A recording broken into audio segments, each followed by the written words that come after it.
नमस्कार, सियासी अखाड़ा देख रहे हैं आप। मैं हूं आपके साथ वरुण गोयल। हरियाणा में चुनाव के नतीजे आ गए हैं तो समीक्षा चल रही है, एक तरीके से आप कह लीजिए पोस्टमार्टम हो रहा है नतीजों का।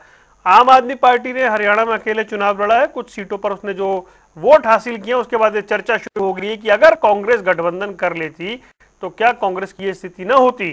कुछ सीटों को उदाहरण के तौर पर पेश किया जा रहा है। संजय सिंह आम आदमी पार्टी का बड़े नेता है, उनका भी एक बयान सामने आया है। उन्होंने कहा कि स्थानीय नेतृत्व नहीं चाहता था ये गठबंधन हो। उस पर चर्चा करेंगे, पहले एक रिपोर्ट देखिए। हरियाणा में आम आदमी पार्टी का चुनाव बीजेपी के लिए फायदेमंद तो कांग्रेस को भारी पड़ गया।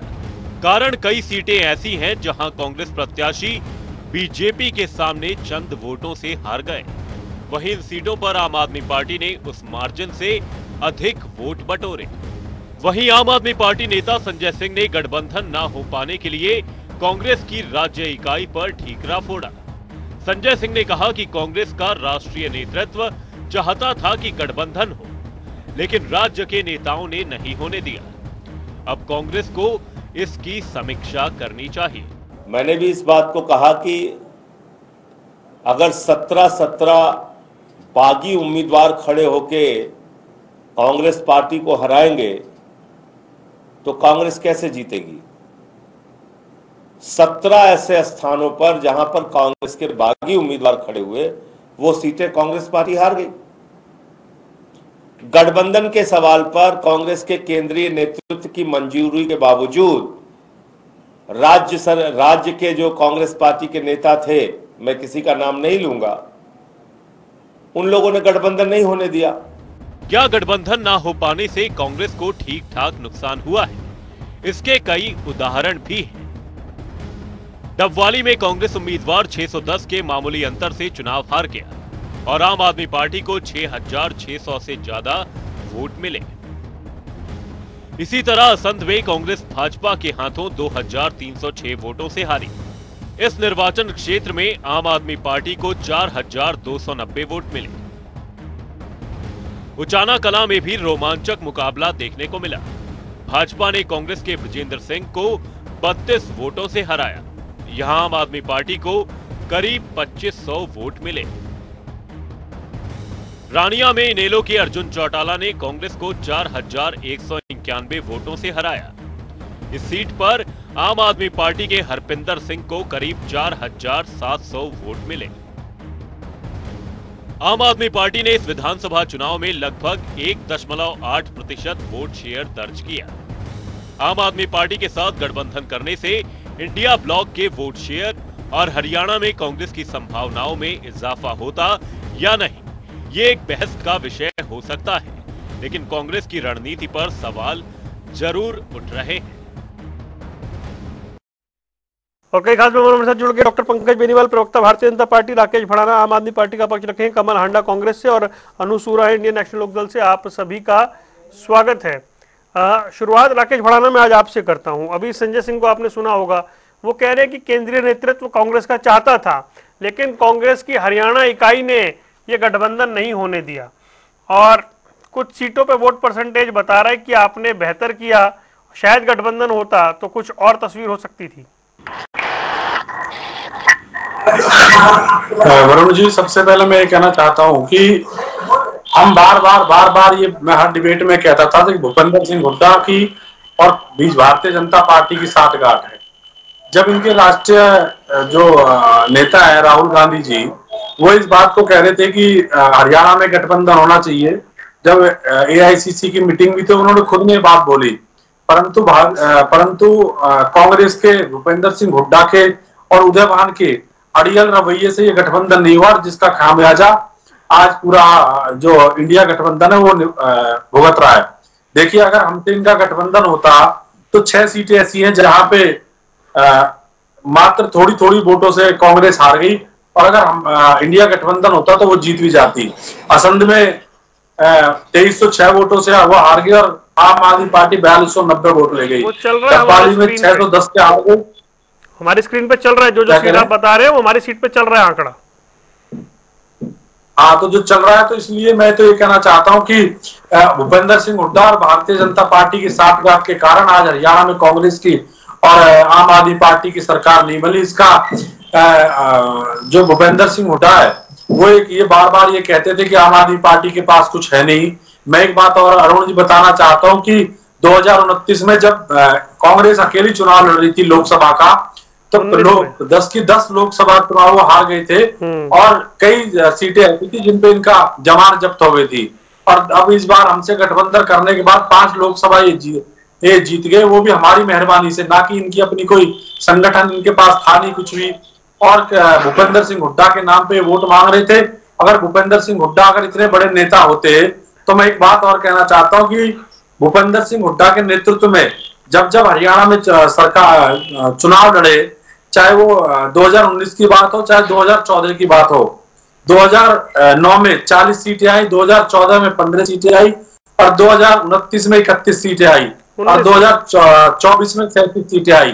भूपेंद्र सिंह हुड्डा के नेतृत्व में कभी भी पूरी सरकार नहीं बनी वरुण जी, और उसी का आज परिणाम है कि आज हरियाणा में इंडिया गठबंधन की जो सरकार बननी थी वो नहीं बन पाई। ठीक है कमल आंडा जी, संजय सिंह ने बयान दिया प्रेस कॉन्फ्रेंस में कि हरियाणा की जो कांग्रेस की इकाई थी वो नहीं चाहती थी गठबंधन हो, कांग्रेस की सेंट्रल लीडरशिप चाहती थी।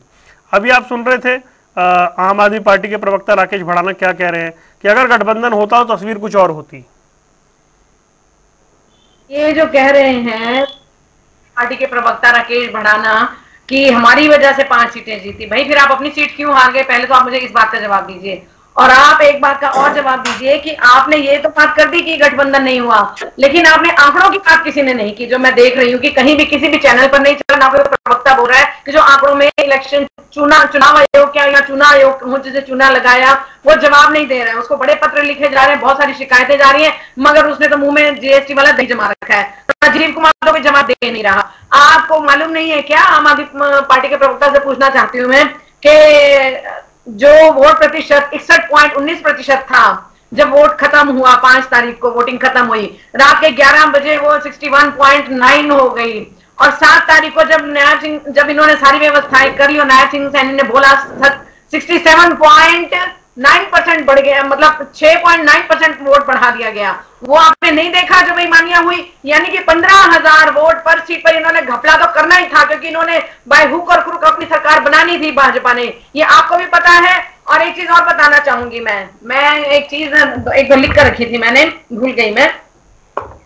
इस दौरे तरक्की के अंदाज निराले हैं, इस दौरे तरक्की के अंदाज निराले हैं, जहनों में अंधेरे हैं, जिस्मों पे उजाले हैं। और एक चीज, पहले हम लोग कहा करते थे ना कि बंदा मर गया, उसका शरीर खत्म हो गया, लेकिन आत्मा भटक रही है। आजकल उल्टा हिसाब हो गया, कलयुग है ना। और वैसे भी भाजपाइयों की सरकार है, जो लुटेरे भी हैं, चंदा चोर भी हैं, रेपिस्ट को जो बड़ा सम्मान देते हैं, अपने पास बिठाते हैं, उनके लिए वोट मांगते हैं कि वो आप उनको वोट दोगे तो हमें मजबूत करोगे। तो उनके लिए मैं उनकी यही है कि आत्माएं मर गई हैं, अंतरात्माएं मर गई हैं, जिस्म भटक रहे हैं चमक के इवेंट मैनेजमेंट में, कहीं भी चमक दमक दिखाकर। तो ये सब चल रहा है, लेकिन बड़े अफसोस की बात है कि आज तक किसी ने सत्ता पक्ष से सवाल नहीं पूछा कि नायब सिंह सैनी ने ये क्यों कहा कि सारी व्यवस्थाएं हो गई हैं, हम चुनाव जीत रहे हैं।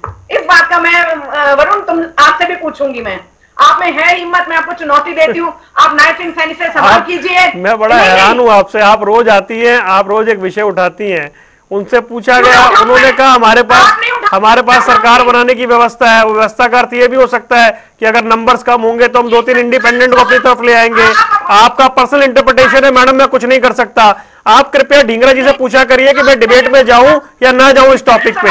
1 दिन हो गया, 2 दिन हो गया, कमल जी रोज रोज नहीं चलेगा। प्लीज आप मेरे पेशेंस को टेस्ट ना करा करें, ये रोज रोज का नहीं चलेगा। आते ही शूट दी मैसेंजर ना किया करें, अच्छा नहीं लगता है। प्लीज रोज रोज ना किया करें, ये अच्छा नहीं लगता है। आप इस विषय पे एक बात क्यों नहीं कर रही हैं? आज की डिबेट का टॉपिक क्या है मैडम? कमल आंडा जी, आपके साथ समस्या क्या है ना, आपके साथ समस्या क्या है, आप ये भूल जाती है कि किस टॉपिक पे डिबेट हो रही है। प्लीज रुक जाइए, अरे आप रुकिए ना, आपको टॉपिक बताइए ना, आज के डिबेट का टॉपिक क्या है मैडम? आपको मालूम है आज की डिबेट का टॉपिक क्या है? जरूर रखूंगी मैं। अरे मैडम नहीं, आप रखिए ना, आपको रोक कौन रहा है? लेकिन ये कोई तरीका नहीं है, ठीक है, कि बैठिए और चैलेंज चुनौती अरे आप, ये भी कोई आपके पैनलिस्ट आपसे क्या कह रहे हैं वो तो पूछ लीजिए। जब से रिजल्ट आया है, हाँ? कांग्रेस को घेरो, कांग्रेस को घेरो। अरे मैडम एक मिनट प्लीज रुकिए। कांग्रेस को घेरो क्या? जब गुरनाम सिंह चढ़ूनी ने बयान दिया तो डिबेट हो रही है। जब संजय सिंह अरे संजय सिंह बयान दे रहे हैं तो डिबेट हो रही है। एक दिन ईवीएम पे डिबेट हो चुकी है। प्लीज रुक जाइए। आप टॉपिक पे, अगर आपको टॉपिक पे रहना ठीक है, मैं आप पे एनर्जी नहीं लगाने वाला हूँ। डॉक्टर पंकज बेनीवाल रुक जाइए। मैंने अगर सवाल का जवाब देना तो दूसरे तरफ जाने दीजिए। पंकज बेनीवाल मुझे बताएं कि पहले गुरनाम सिंह चढ़ूनी, अब आम आदमी पार्टी, सब ये कह रहे हैं कि हरियाणा कांग्रेस ने गठबंधन नहीं किया, हमें टिकटें नहीं दी, इसलिए नुकसान हुआ। नहीं, उनके नमस्कार भाई, सभी साथियों को नमस्कार, सभी दर्शकों को मेरा नमस्कार। देखिए, भारतीय जनता पार्टी जीत गई है।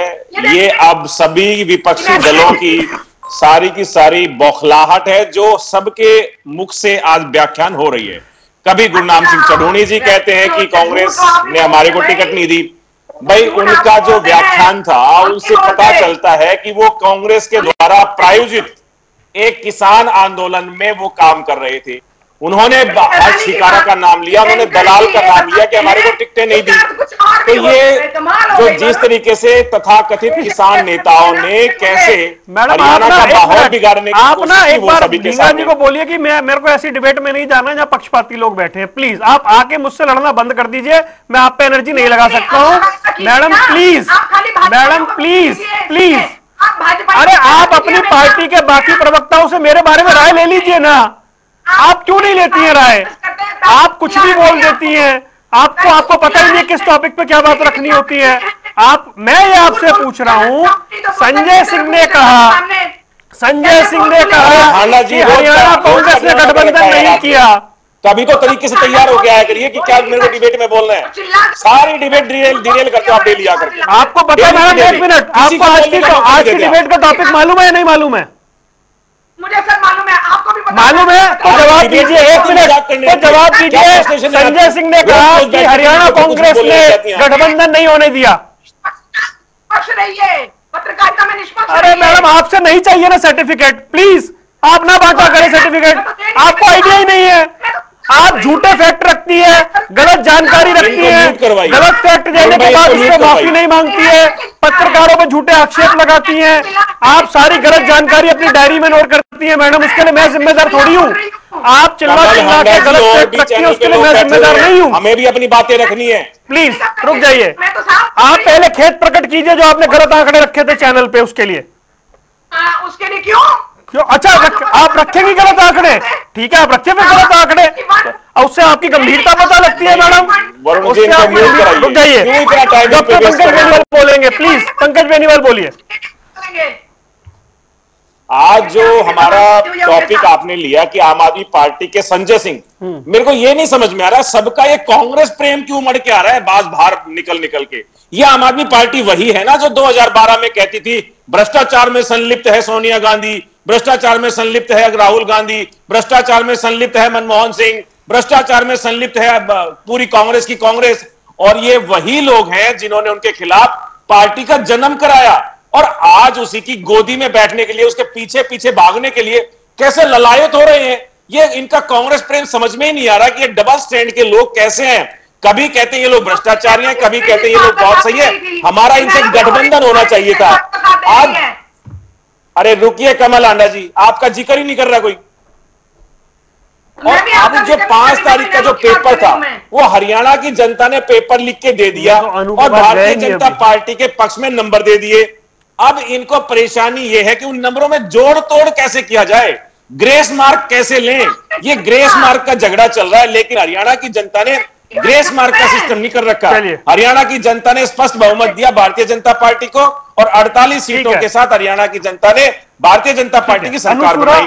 अब ये लोग जोड़ तोड़ की राजनीति करना चाह रहे हैं और काम की राजनीति को अब हरियाणा की जनता ने मान लिया। डॉक्टर साहब मैं आता हूं आपके पास। अनु मुझे एक बात बताएं, जैसे गुरनाम सिंह चढ़ूनी ने कहा कि हमें एक भी सीट नहीं दी गई, आम आदमी पार्टी ने कहा हमसे गठबंधन नहीं किया गया, आप लोग भी पहले चाह रहे थे कि एक फ्रंट ऐसा बन जाए। क्या हरियाणा कांग्रेस या भूपेंद्र सिंह हुड्डा वो कॉन्फिडेंट थे कि हम अकेले ही सक्षम है, सबको साथ लाने की जरूरत नहीं है? आपको, सभी दर्शकों को और प्रवक्ता भाई बहनों को सबको नमस्कार जी। हुड्डा साहब को कंट्रोल नहीं कर पाए राहुल गांधी, मेरा ये मानना है। जो संजय सिंह ने बोला है, संजय सिंह तो कुछ ही टाइम से राजनीति में आए हैं। एक व्यक्ति जो वयोवृद्ध थे और 5 बार के हरियाणा के मुख्यमंत्री रहे हैं, उन्होंने स्टेज से ये घोषणा की थी फतेहाबाद रैली में, चौधरी ओम प्रकाश चौटाला ने, कि अगर सेंटर की गलत नीतियों के खिलाफ कोई तीसरा मोर्चा बनता है तो हम उसके समर्थन में हैं। और हम, हालांकि हमारी राजनीति कांग्रेस के विरुद्ध रही है, उसके बावजूद उन्होंने कहा कि अगर कांग्रेस भी इसमें शामिल होती है तो हमें कोई आपत्ति नहीं है। लेकिन हुआ क्या कि जिस योजना को हम आगे बढ़ा रहे थे उसको कांग्रेस ने हाईजैक किया, हमारे साथियों को हाईजैक किया और इन्होंने बना लिया इंडिया गठबंधन। लेकिन उस इंडिया गठबंधन को ये संभाल नहीं पाए और नीतीश जी तो तुरंत छोड़ के चले गए थे। और जब भी बात हम लोग करते थे डिबेट्स में बैठ के, तो लगातार कांग्रेस की तरफ से अहंकार दिखाई देता था कि कांग्रेस तो अकेले ही सक्षम है। हरियाणा के लोकसभा चुनाव में पब्लिक ने सिर्फ इस वजह से, जिसके अंदर सभी पार्टियों के वोटर शामिल थे, उन्होंने सिर्फ मोदी जी के विरोध में इनको वोट डाल दिया कांग्रेस को, और इनको ये वहम हो गया कि कांग्रेस का वोट है। और हमने बार बार चेताया कि जनता सेंट्रल गवर्नमेंट से परेशान थी, एक बार विरोध में वोट डाल दिया है। लेकिन अहंकार अगर पब्लिक मोदी का तोड़ सकती है तो अहंकार कांग्रेस का, खासकर हुड्डा का भी तोड़ सकती है। आप चेत जाइए। लेकिन मतलब ही नहीं। मैं तो ये जिम्मेदार मानती हूँ राहुल गांधी को कि कैसे टॉलरेट कर रहे हैं। अब तो खैर जो होना था हो चुका, कैसे टॉलरेट कर रहे थे हरियाणा के अहंकारी नेताओं को। ये पार्टी वाला कोई सिस्टम ही नहीं है हरियाणा कांग्रेस में। अब हमें कहते हैं, हमें ये लगातार लांछन हम पे लगाते रहे कि इनेलो के पास तो कुछ नहीं है, और फिर इनेलो जब मजबूती से लड़ती है तो फिर वोट तो काटेगी भाई। एक राजनीतिक पार्टी वोट लेने के लिए ही तो मैदान में उतरती है। आप तो जनता का अपमान कर रहे थे लगातार। जो हमारा वोटर है आप उसका अपमान कर रहे हो, उसको वोट का अरे कुछ वोट तो कांग्रेस ने भी लिया होगा। क्या हम कांग्रेस के वोटर को वोट कटुए कहें? ये क्या सलीका था कांग्रेस का? ठीक है, तो जनता ने अहंकार तोड़ा है। ठीक है। राकेश बढ़ाना, मुझे एक बात बताएं, ये जो 4-5 सीटें आप गिनवा रहे थे, कुछ हमारी स्क्रीन पर भी चल रही हैं, आपने कुछ जगह पर जो है ठीक ठाक वोट भी लिया है।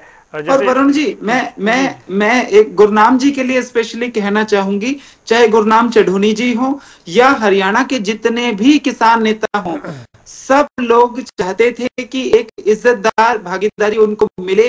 लेकिन वही चीज हुई कि जो एरोगेंस था, जो अहंकार था, वो इतना हावी था कि जिन किसानों ने मोदी जी के विरोध में, उनकी नीतियों के विरोध में इतना दुनिया का सबसे बड़ा आंदोलन किया, उनको भी नकारने का काम कांग्रेस ने किया। और ये लोग सोचते थे कि भाजपा से नाराज हैं इसलिए आप कांग्रेस को वोट दे देंगे। इतने बेवकूफ नहीं है किसान। आपने इज्जत क्या दी किसानों को? ठीक है। कमल आंडा जी, अंडर एस्टिमेट किया आपने आम आदमी पार्टी को? मेरे से सवाल है जी, आपसे। हाँ जी, मैंने अंडर एस्टिमेट नहीं किया, ना मैं टिकट देने वालों में से हूँ। आपकी पार्टी, आपसे मतलब आपके नेतृत्व ने अंडर एस्टिमेट किया क्या? अब जो बड़े लोग हैं उन्होंने क्या किया क्या नहीं किया, मैं उसमें नहीं जाऊंगी और कोई टिप्पणी नहीं करूंगी, क्योंकि झूठ मुझसे बोला नहीं जाता, पहली बात। दूसरी बात, इनेलो की प्रवक्ता को जवाब देना चाहूंगी जो ये बातें करी है अहंकार की। इनेलो ने अगर जैसे कहती है किसानों की बड़ी सगी है, रिजाइन भी किया, तो भाई आपने चढ़ूनी जी को क्यों नहीं दे दिया आपने टिकट? आप मुझे बताइए। आपके अभय चौटाला भी हार गए, आप भी तो बोल रहे थे ना कि हम लड़ेंगे और जीतेंगे। 4-5 सीटों पर लड़े, लेकिन आपका वोट प्रतिशत 1.5% रहा आपका लोकसभा चुनाव में। उसके बाद आप आ जाइए इधर विधानसभा के चुनाव में, आपका एक ही बंदा जीता, अपने बेटे को जितवा दिया अर्जुन चौटाला को, और एक बसपा की सीट आई, आप तो एक बार ही रह गए। ठीक है। दूसरी बात, आपने कहा जनता का अपमान। जनता का अपमान वेट बीच में नहीं बोली थी तुम्हारे में। जनता का अपमान हमने नहीं किया, जनता का अपमान किया इनेलो ने, बसपा ने, बीजेपी ने और इनकी अलायंस ने और राजीव कुमार ने जो जनता को हताश किया, हरियाणा की जनता को निराश किया, क्योंकि कोई बात नहीं कर रहा। मैं हैरान हूं मैं कि ना तो इनेलो की प्रवक्ता बात करती है, ना बीजेपी वाले तो करेंगे ही नहीं, क्योंकि बेईमानी उन्होंने ही करी है 6.9% की, जिसमें कम से कम 12-13 लाख वोट आते हैं और 15,000 ऑन एन एवरेज पर सीट जो है वो बनता है वोट। वो कैसे हुआ उसके ऊपर कोई चर्चा क्यों नहीं? हर वक्त मतलब ये चल रहा था कि कांग्रेस को नीचा दिखाओ, ऐसा करते तो वैसा होता, ऐसा करते तो वैसा होता। आईएनएलडी को ये भी तकलीफ है कि हमने इनको गठबंधन में नहीं लिया, क्योंकि ये विश्वसनीय नहीं है। ये इनका तो ये था, भाजपा के प्रेमी है ये।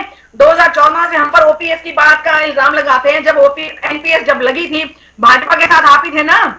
आपने सरकार बनाई थी 2000 से 2005 तक, 2014 से 2019 तक आप मुख्य विपक्षी दल बनकर रहे, तब आपने ओपीएस का नाम ही नहीं लिया। आपने भी जमकर मलाई खाई। अभी भी आप लोगों की कुछ डील हुई होगी जो आपने, आपके सारे बंदे ही हार गए, अभी चुनाव तक हार गए। ये बड़ी हैरानी की बात है।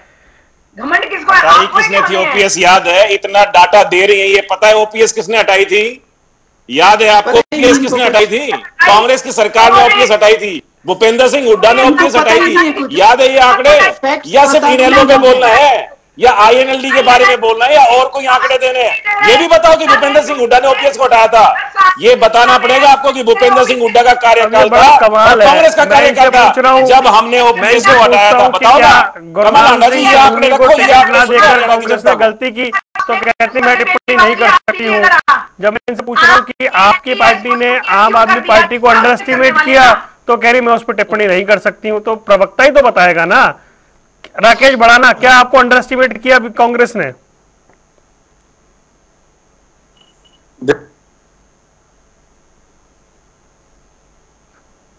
राकेश भाई, ऑडियो नहीं आ रहा आपका, म्यूट तो नहीं है? देखिए वरुण भाई, हाँ बोलिए। कांग्रेस की औकात कांग्रेस जनता ने बता दी, कांग्रेस की क्या औकात है।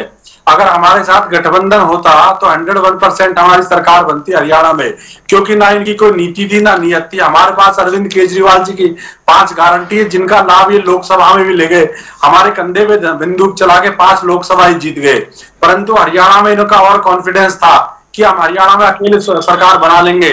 पता चल गई क्या औकात थी इनकी हरियाणा में भी। अगर हमारे साथ गठबंधन होता, राकेश भाई इतने निर्दयी ना बनिए, 37 सीट जीते हैं वो। क्या फर्क पड़ता? सरकार तो नहीं बनी ना। 37 जीत लो, 38 जीत लो, उससे फर्क क्या पड़ता है? अगर 1.8% हमारे वोट आई थी, अगर इनके साथ होते वरुण भाई तो सरकार बना लेते। ऐसी तो इन्होंने पिछली बार 31 बनाई थी। अगर हमारे साथ गठबंधन था तो 5 लोकसभाएं जीत गए।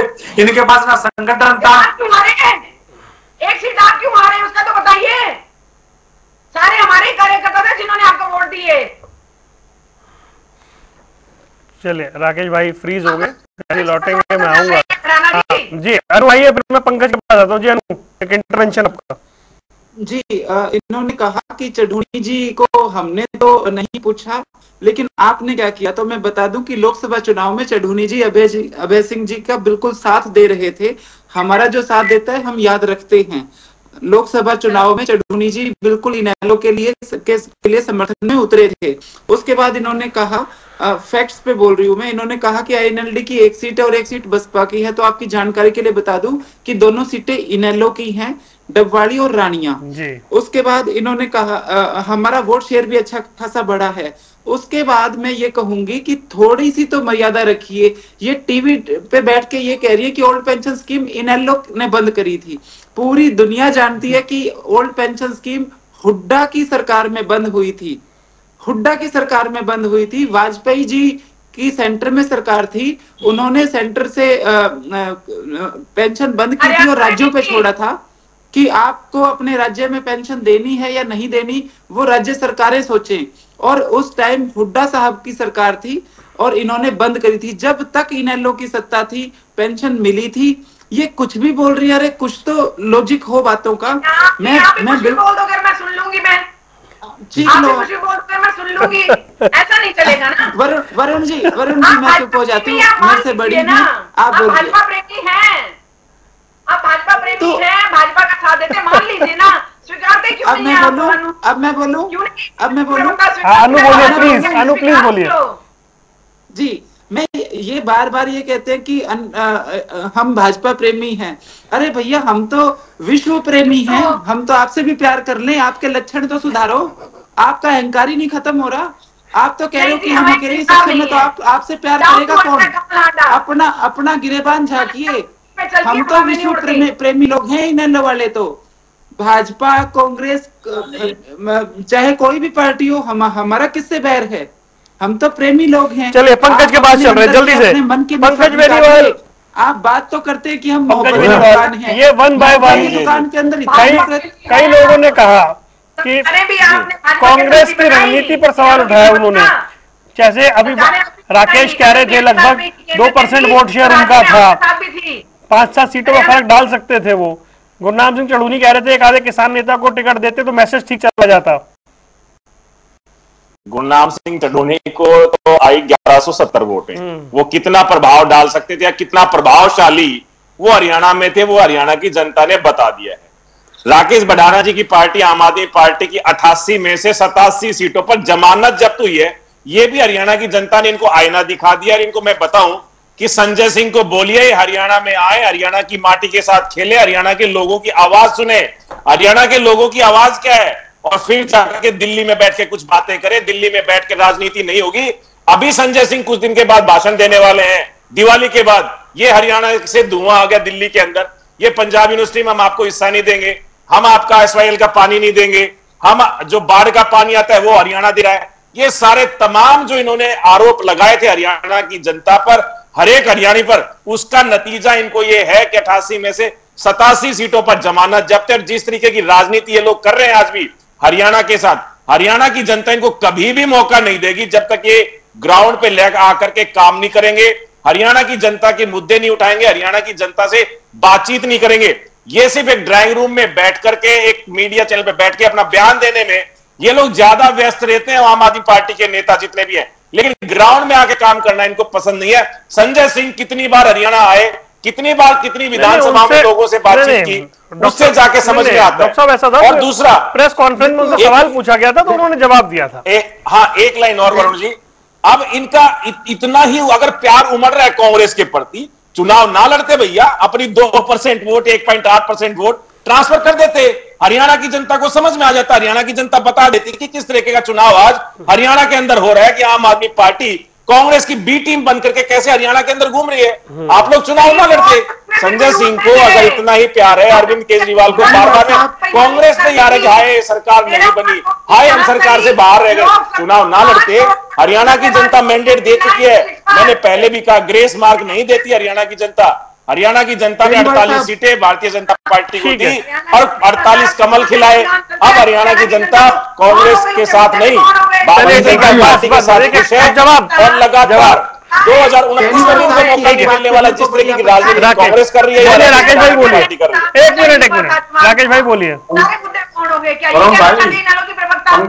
मुद्दा ही नहीं है हरियाणा में, कमाल करते हैं, हद हो गई। वैसे कांग्रेस वालों की तो प्रवक्ता भी ऐसे भेज देते हैं ताकि मुझे तो लगता है कि पता ही नहीं है बोल क्या रहे हैं, कर क्या रहे हैं। छोड़ दीजिए। दूसरी बात, राकेश भाई 3 डिबेट से ऐसा हो रहा है,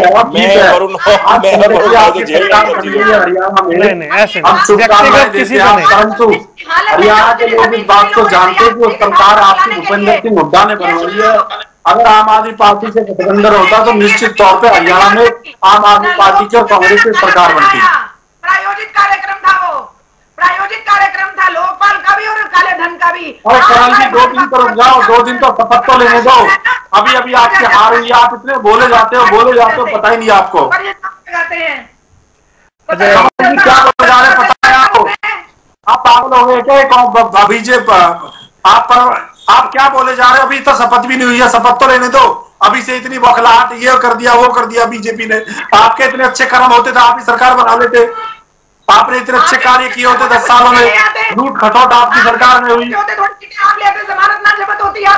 आम आदमी पार्टी की वजह से 5 लोकसभा आपकी आ गई है। आपको पता ही नहीं होता आप क्या बोले जा रहे हो, पता नहीं होता आपको। चलिए अनु बोलेंगे एक बार, अनु बोलेंगे प्लीज। ढाबे में बैठ के जी प्लीज, प्लीज देखिए मैं यहाँ से सिर्फ प्रयास करता हूँ, आप ठंडा जी कंटिन्यू प्लीज। मेरे को बड़ी आपत्ति, देखो बाकी चीजें होती हैं वाद विवाद, लेकिन बेनीवाल साहब ने गुरनाम चढ़ूनी जी के लिए कहा कि उनके कितने वोट आए, 1150 के लगभग वोट आए। देखिए बेनीवाल साहब, मैंने आपको पहले भी एक बार निवेदन किया था कि आप भी किसान परिवार से हो, वोट आते हैं आपको पता है तंत्र से और आर्थिक जो ताकत है उससे, लेकिन गुरनाम जी ने समाज की लड़ाई लड़ी है, वो हमारे नेता हैं। एमएलए तो बहुत ही नीची क्वालिटी के लोग भी उन्होंने अनु जी कांग्रेस के लिए माहौल तैयार किया था, लेकिन उनके बयान नहीं सुने शायद आपने। उन्होंने कहा हमने तो कांग्रेस के लिए माहौल तैयार किया था, पिच बना के दी थी और कांग्रेस में काम नहीं कर पाई 10 साल से लगातार। उनको भूपेंद्र सिंह हुड्डा तब प्यारे क्यों नहीं बनाई, आज बड़े प्यारे हो गए कांग्रेस के भूपेंद्र सिंह हुड्डा।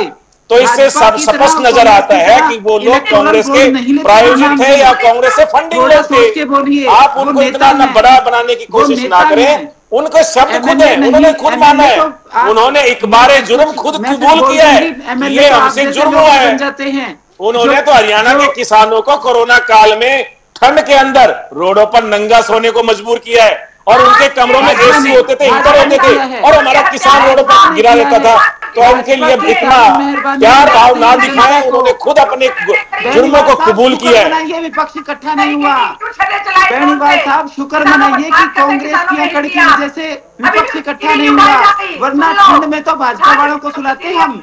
अरे आप तो लोकसभा चुनाव में पीछे पीछे घूम रहे थे, कोई ले ले हमारे को, कोई तो हमारे को अपनी टीम में ले ले, लेकिन किसी ने लिया नहीं। आपको इस लायक ही नहीं समझा कि इंडियन नेशनल लोक दल को अपने दल के अंदर मिला ले कोई।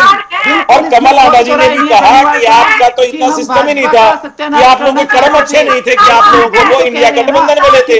इंडिया गठबंधन के लिए कितने जन कितनी जुगत लगाई लगाई कि नहीं लगाई, सभी नहीं, एक साथ ना बोले। पीछे घूमना। कमल आंडा जी मुझे बताएं, दिलवाने का काम बेटर स्ट्रेटेजी की जरूरत थी आप लोगों को। पिछले 1-2 दिन से जो स्टेटमेंट आ रही है वो ये बता रही है कि आपको और बेहतर स्ट्रेटेजी बनानी चाहिए थी। कमल जी आपसे पूछा कमल जी। जी देखिए strategy, I am not a strategistic, number 1, ठीक है, वो हमारे सीनियर लीडर्स ही बनाते हैं। मैं उसको कैसे कह दूं, आप रिप्रेजेंट कर रही है पार्टी को। सुनो वरुण, एक मिनट, मैं स्ट्रेटेजी कैसे बना लूं? मैं छोटी सी कार्यकर्ता हूं। अरे आप प्रवक्ता है, प्रवक्ता है मेरा आपसे, आप प्रवक्ता है। मैं आपसे पूछ रहा हूं कि क्या गठबंधन हो जाना चाहिए था, आप कह रही मैं कैसे बता दूं। क्या चढ़ूनी जी का बयान है, आप कह रही है मैं कैसे बता दूं। मैं आपसे पूछ रहा हूं आपकी स्ट्रेटेजी ठीक थी, आप कह रही है मैं कैसे बता दूं। मैडम प्रवक्ता है आप पार्टी की। हाँ तो मेरे को आप सिर्फ अपनी बात नहीं रखने आई हैं, आपको सवालों के भी जवाब देने हैं। नहीं नहीं बिल्कुल जवाब दूंगी मैं, लेकिन मैं झूठ भी नहीं बोलूंगी, मैं भाजपाई नहीं हूँ, ये भी स्पष्ट कर दूं मैं। ये तो धड़ाधड़ झूठ बोलते हैं। एक मिनट सुनिए, अब आप एक सवाल उठाया प्रवक्ता ने कि आर्थिक तंत्र इनके पास था, सारा तंत्र इनके पास था। अब तो वीडियोस भी आ गई हैं वरुण जी, आपने भी देखी होंगी कि कहां पर क्या क्या मशीनें अंदर आ जा रही हैं, बाहर जा रही, क्या घपलेबाजी की है इन्होंने। चुनाव आयोग चुप बैठा है, क्यों जवाब नहीं दे रहा? क्योंकि वो इनका गुलाम है, वो स्वायत्त इंडिपेंडेंट एजेंसी नहीं है। सीबीआई, आईटी, इलेक्शन कमीशन सब जो है गुलाम है सत्ता के। वो इधर है, वो इधर है, वो जम्मू कश्मीर में नहीं है गुलाम, है ना? नहीं, जम्मू में भी कैसे आ गया 25% वोट? मुझे भी पता चले, जहां पर कुछ काम ही नहीं हुआ। क्या काम हुआ वहां पर? वो कर्नाटक में नहीं है, वो तेलंगाना में नहीं है, वो हिमाचल में नहीं है। हिमाचल में नहीं है, वो 37 सीटों पे भी नहीं था जिन पे लोग जीते हैं। अरे कमल आंडा जी शुक्र मनाओ, 37 सीटें आ गई। कैसे हो गया? 9 आउट ऑफ 11 मिनिस्टर हार गए इस सरकार के। मैडम दिखा रही थी, इलेक्शन कमीशन की वेबसाइट जो दिखा रही थी वो कहाँ गायब है? हमारे पास तो स्क्रीनशॉट है, हमारे पास 9 आउट ऑफ 11 मिनिस्टर हार गए इस सरकार के। गुलाम है, वो क्या करेगा? चलिए आपने अपनी बात रख ली, मैं फिर अपने सवाल पर आ रहा हूँ। क्या स्ट्रेटेजी में कोई मिस्टेक हुई है? आपको लगता है ऐसा, जिस तरीके से आम आदमी पार्टी या गुरनाम सिंह चढ़ूनी कह रहे हैं कि हमें भी इन्वॉल्व करना चाहिए था? No comment on this. देखिए मैंने आपको कल भी कहा था कि किसान भाई का मैं अपमान कभी भी मैं, मैडम सवाल का जवाब तो देना चाहिए ना। सवाल हाँ, प्रवक्ता सवाल के जवाब देने के लिए भी है। सुनिए, कल जो आपने बोला कि मैं वो शब्द नहीं बोलूंगा जो उन्होंने हुड्डा साहब के लिए बोले, वो शब्द गलत थे। हाँ। उनका मैं तो बोलूंगा ही नहीं कोई भी गलत बात। मैडम मैं तो कोई भी गलत बात नहीं बोलूंगा, मुझे मेरा नियंत्रण है अपने ऊपर इतना फिलहाल। लेकिन प्रवक्ता सिर्फ जो लिखकर लाए हैं वो बोले, ऐसा नहीं होता है। प्रवक्ता सवालों के जवाब भी देते हैं, वो भी बहुत जरूरी होते हैं। तो मैं आपसे पूछ तो रहा हूं कि क्या आम आदमी पार्टी के साथ सीट शेयर ना करना कहीं ना कहीं मिस्टेक रहा क्या? सीट शेयर तो शैलजा जी के साथ ही नहीं थी। तब भी मेरा जवाब होगा नो कमेंट ऑन दिस। ये वही तो कह रहा हूं, आप जवाब नहीं दे रही है ना। एक डिबेट का टॉपिक है आम आदमी पार्टी का सीट शेयर, आप जवाब नहीं दे रही है। आप सिर्फ वही बोलेंगे जो आप बोलना चाहती हैं, ऐसा तो होता नहीं है ना। प्रवक्ताओं को क्वेश्चन फेस करने चाहिए मैडम, प्रवक्ताओं को प्रश्न फेस करने चाहिए। ये नहीं होता कि जो लिख के लाए हम सिर्फ उतना ही कहेंगे, ऐसा नहीं होता है। नहीं मिल रहा मुझे। अरे आपको डिबेट का टॉपिक पता होना चाहिए। आज की डिबेट का टॉपिक था कि आम आदमी पार्टी ने कहा कि हरियाणा कांग्रेस ने गठबंधन नहीं होने दिया सेंट्रल लीडरशिप के चाहने के बावजूद। कुछ आंकड़े आए कि कांग्रेस कुछ सीटें हार गई और आम आदमी पार्टी ने वहां अच्छी वोटें ली। तो अगर ये गठबंधन होता तो कांग्रेस अच्छा करती। आप टॉपिक जो है आप कह रही मैं इस पे बात ही नहीं करूंगी, I don't want to comment on it. मैं सिर्फ ये कहूंगी कि नायब सैनी ने ऐसा क्यों कहा था। ऐसा नहीं होता मैडम, चर्चा का एक टॉपिक है, उस टॉपिक को आप डक करके निकल रही हैं, उस पे आप जवाब नहीं दे रही हैं। गुरनाम सिंह चढ़ूनी पे आप जवाब नहीं दे रही हैं, आप कह रही है मैं सिर्फ वो कहूंगी जो मुझे कहना है। ऐसा नहीं होता, प्रवक्ता की तैयारी पूरी होती है। फिलहाल आप चारों मेहमानों का जोड़ने के लिए बहुत बहुत शुक्रिया।